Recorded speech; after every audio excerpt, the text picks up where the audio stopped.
ओम नमो भगवते वासुदेवाय।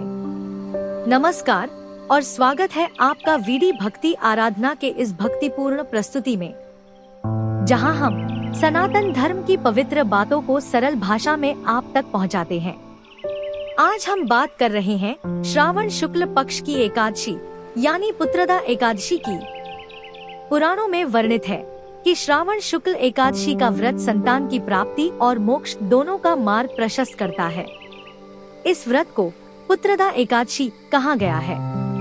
तो आइए अब विस्तार से जानते हैं इस एकादशी का संपूर्ण वर्णन, इसके महत्व और व्रत विधि। जय श्री हरि। सबसे पहले उस पावन समय के बारे में विस्तार से जान लेते हैं जब इस व्रत का आरंभ और समाप्ति सबसे श्रेष्ठ माना जाएगा, ताकि हम इस व्रत को विधि पूर्वक कर सकें। श्रावण पुत्रदा एकादशी का शुभ आरंभ 4 अगस्त 2025 को प्रातः 11:41 से होगा और इसका समापन 5 अगस्त को दोपहर 1:12 तक होगा। व्रत रखने वाले भक्तजन 6 अगस्त को प्रातः 5:47 से 8:30 के बीच व्रत का पारण उपवास समाप्त कर सकते हैं। इस दिन द्वादशी तिथि दोपहर 2:08 तक मान्य रहेगी, अतः इसी अवधि के भीतर पारण करना शुभ माना जाता है। अब समय है इस व्रत के बारे में पूरी जानकारी जान लेने का। साल में 2 ऐसी एकादशियां होती हैं, जिन्हें विशेष रूप से पुत्रदा एकादशी के नाम से जाना जाता है। ये पुत्रदा एकादशियां पौष और श्रावण मास के शुक्ल पक्ष की एकादशियों को कहा जाता है। इन दोनों पावन तिथियों पर भगवान विष्णु की विशेष पूजा की जाती है और संतान सुख की कामना के लिए यह व्रत अत्यंत फलदायक माना जाता है। अंग्रेजी कैलेंडर के अनुसार वर्तमान में पौष शुक्ल पक्ष की एकादशी दिसंबर या जनवरी के महीने में पड़ती है, जबकि श्रावण शुक्ल पक्ष की एकादशी जुलाई या अगस्त के महीने में पड़ती है। सनातन धर्म के शास्त्रों में व्रतों का अत्यंत उच्च स्थान बताया गया है और एकादशी व्रत को उनमें भी श्रेष्ठतम माना गया है। इनमें से 2 विशेष एकादशियां पौष शुक्ल पक्ष और श्रावण शुक्ल पक्ष की पुत्रदा एकादशी के नाम से विख्यात है। जहां पौष मास की पुत्रदा एकादशी को विशेष रूप से उत्तर भारत में अत्यधिक श्रद्धा के साथ मनाया जाता है, वहीं श्रावण मास की पुत्रदा एकादशी का अधिक महत्व दक्षिण भारत और अन्य क्षेत्रों में माना गया है। श्रावण शुक्ल पक्ष की यह एकादशी पवित्रोपना एकादशी या पवित्र एकादशी के रूप में भी जानी जाती है। विशेषकर वैष्णव संप्रदाय के भक्त इस दिन विशेष श्रद्धा से भगवान श्रीहरि विष्णु की पूजा करते हैं। मान्यता है कि इस एकादशी पर व्रत करने से न केवल संतान सुख की प्राप्ति होती है, बल्कि जन्म जन्मांतर के पाप भी नष्ट हो जाते हैं और आत्मा को परम शांति और मोक्ष की ओर अग्रसर होने का मार्ग मिल जाता है। यह व्रत केवल एक पारंपरिक अनुष्ठान नहीं है, बल्कि यह एक आध्यात्मिक साधना है, जहां शरीर संयमित होता है, मन शांत होता है और आत्मा प्रभु की भक्ति में लीन होती है। श्रद्धा से किया गया यह व्रत ईश्वर के प्रति हमारी आस्था, समर्पण और तप का प्रतीक है। यह व्रत केवल संतान प्राप्ति के लिए ही नहीं, बल्कि मन, आत्मा और जीवन को शुद्ध करने का एक पवित्र मार्ग भी है। भगवान विष्णु की कृपा से यह व्रत करने वाले श्रद्धालुओं को न केवल संतान सुख की प्राप्ति होती है, बल्कि इस लोक और परलोक दोनों में कल्याण सुनिश्चित होता है। कभी कभी पंचांग में ऐसा शुभ योग बन जाता है कि एकादशी व्रत लगातार 2 दिनों तक चलता है। ऐसे समय में यह जानना बहुत जरूरी होता है कि व्रत किस दिन करना चाहिए, ताकि व्रत का संपूर्ण फल हमें प्राप्त हो। गृहस्थ जीवन में संलग्न भक्त पहले दिन की एकादशी का व्रत करें। वहीं सन्यासी, विधवा, वैष्णव और मोक्ष प्राप्ति के इच्छुक श्रद्धालु दूजी एकादशी का व्रत करें, क्योंकि यही दिन भगवान विष्णु को सबसे अधिक प्रिय माना जाता है। जब लगातार 2 दिनों तक एकादशी आती है, तब दूजी एकादशी को वैष्णव एकादशी के रूप में विशेष महत्व दिया जाता है। अतः व्रत से पूर्व पंचांग का सावधानी पूर्वक अध्ययन करें या किसी अनुभवी पंडित से परामर्श अवश्य लें, ताकि आपका व्रत पूर्ण श्रद्धा, भक्ति और सही विधि से संपन्न हो सके और आपको इसके अनंत पुण्य की प्राप्ति हो। एकादशी व्रत के अगले दिन सूर्योदय के बाद पारण किया जाता है। व्रत को समाप्त करने को पारण कहते हैं। एकादशी व्रत का पारण द्वादशी तिथि समाप्त होने से पहले करना अति आवश्यक है।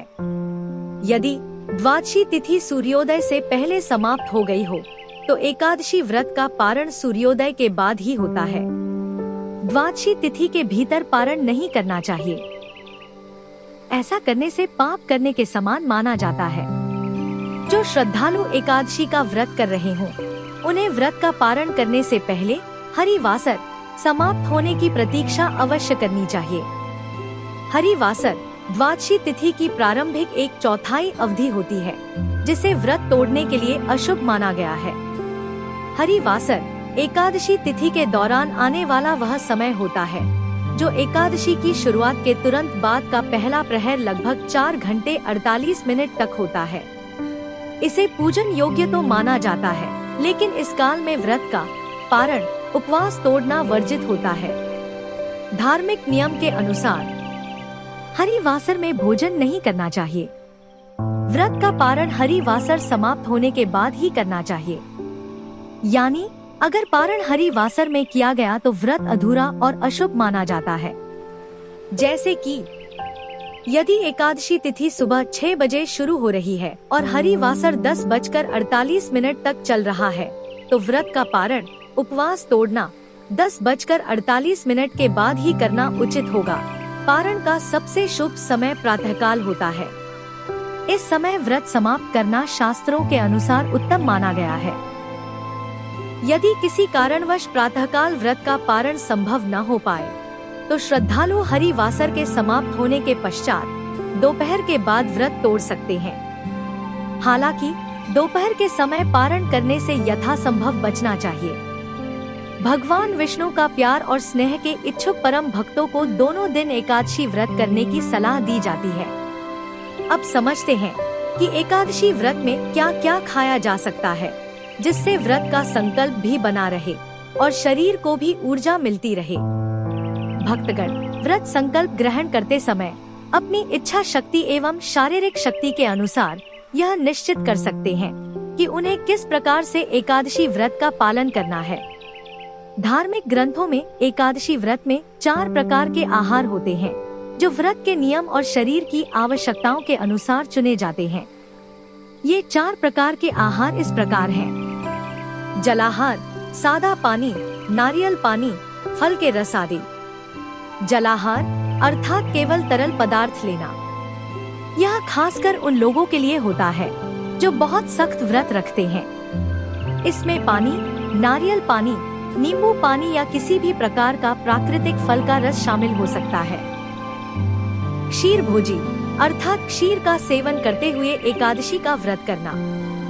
क्षीर का तात्पर्य दुग्ध एवं पौधों के दूधिया रस से है, किंतु एकादशी के संदर्भ में इसका आशय सभी दूध निर्मित उत्पादों के प्रयोग से है। फलाहारी अर्थात केवल फल का सेवन करते हुए एकादशी का व्रत करना। इस व्रत में मात्र उच्च श्रेणी के फलों जैसे आम, अंगूर, केला, बादाम एवं पिस्ता आदि को ही ग्रहण करने चाहिए तथा पत्तेदार शाक सब्जियों का सेवन नहीं करना चाहिए। नक्त भोजी अर्थात सूर्यास्त से ठीक पहले दिन में एक समय फलाहार ग्रहण करना।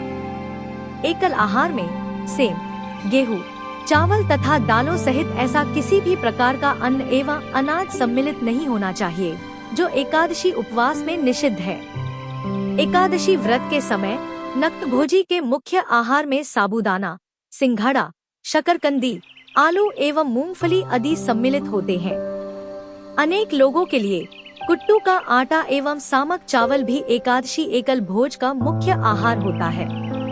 हालांकि एकादशी भोजन के रूप में दोनों वस्तुओं की वैधता विवादास्पद है, क्योंकि इन्हें अर्धअन्न अथवा छद्म अन्न माना जाता है। व्रत के समय इन वस्तुओं का प्रयोग न करना ही श्रेष्ठ है। तो इस प्रकार एकादशी व्रत में आहार का चुनाव सावधानी और धार्मिक नियमों के अनुसार करना अत्यंत आवश्यक है। आपकी श्रद्धा और नियम पालन ही इस व्रत को सफल बनाते हैं। इस पावन यात्रा में हमारा साथ देने के लिए धन्यवाद। तो ये थी पुत्रदा एकादशी की संपूर्ण जानकारी। अगली वीडियो में हम आपके सामने प्रस्तुत करेंगे इस व्रत की प्रभावशाली कथा। भगवान विष्णु की कृपा प्राप्त करने के लिए हमारे साथ बने रहिए और कथा को अंत तक जरूर देखें। अगर आपको हमारा यह प्रयास पसंद आया हो तो चैनल को सब्सक्राइब करें और बेल आइकन दबाना न भूलें। फिर मिलेंगे एक और नई जानकारी के साथ। तब तक के लिए नमस्कार। जय श्री हरि। हर हर महादेव।